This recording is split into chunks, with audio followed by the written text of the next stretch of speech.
So some other controversy. So there's been a lot of controversial picks throughout this draft, and I think one of them definitely may have to go to the Packers. You get a player like Luke Van Ness, who honestly seems like a person that fits this defense, because you take a look at what the Green Bay Packers organization has been able to do. They love getting these big 4-3 ends and then turning them into these outside linebackers. And to be fair to the Packers organization, it's paid off. I mean, you look at a guy like Rashawn Gary. A lot of people hated that pick when he got selected to the Packers because they're like, what is a 4-3 end? How is he going to progress? Especially because he's a big boy. How is he going to progress by being potentially the stand-up linebacker? Or maybe you're going to make him this hybrid player. How is that going to work on this defense? And to the credit of the Packers organization, it has worked out. Rashawn Gary has been one of the best pass rushers in football. And, you know, that takes time, that takes dedication, and that takes patience from the coaching staff to develop this guy and for him to switch, to switch roles that he was unfamiliar with at the high school and college level. So getting a guy like a Luke Van Ness, who is again very similar to Rashawn Gary, a bigger body type of guy, but has the athleticism, right? You're talking about a guy that has a 4.58 speed, has a decent shuttle time, has some really good quickness, has some explosiveness about him, has some really good pass rushing skill sets as far as his arsenal goes. The Packers organization decided to draft him at 13. And I think the biggest question is, for the Packers organization, even if you decided to take Luke Van Ness, couldn't they potentially trade back and potentially accumulate more picks and still get Luke Van Ness? I mean, time will tell. I don't know how high he was on the board for a lot of other teams. But for the Packers organization, at least for them, this was the number one guy on their board.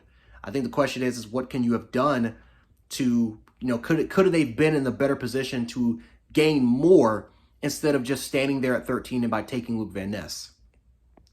I think another thing, too, is that Jordan Love is now going to be the starting quarterback, or at least is he projected to be the guy. And your best receivers are Romeo Doubs and Christian Watson.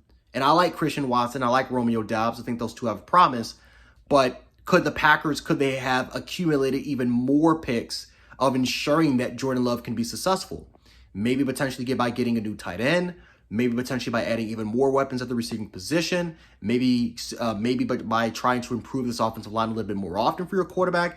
It just seems like for a guy that is in Jordan Love, who's been sitting behind Aaron Rodgers for all these years, and now all of a sudden it's his time, you would think that the Packers would at least consider ensuring more weapons for their potential future franchise quarterback. Because if Jordan Love doesn't turn out to be the guy that he is, right, is that more on him, or is that on the Packers organization for not giving him the help that a lot of people would have thought? Again, Aaron Rodgers had this issue.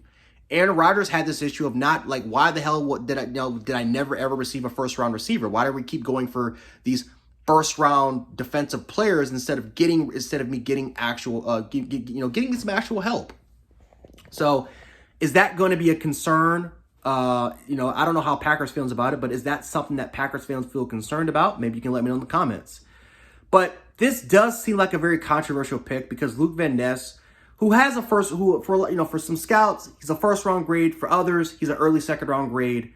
But to pick him up this high at 13th and without really getting anything to benefit from it, does this seem kind of like a reach?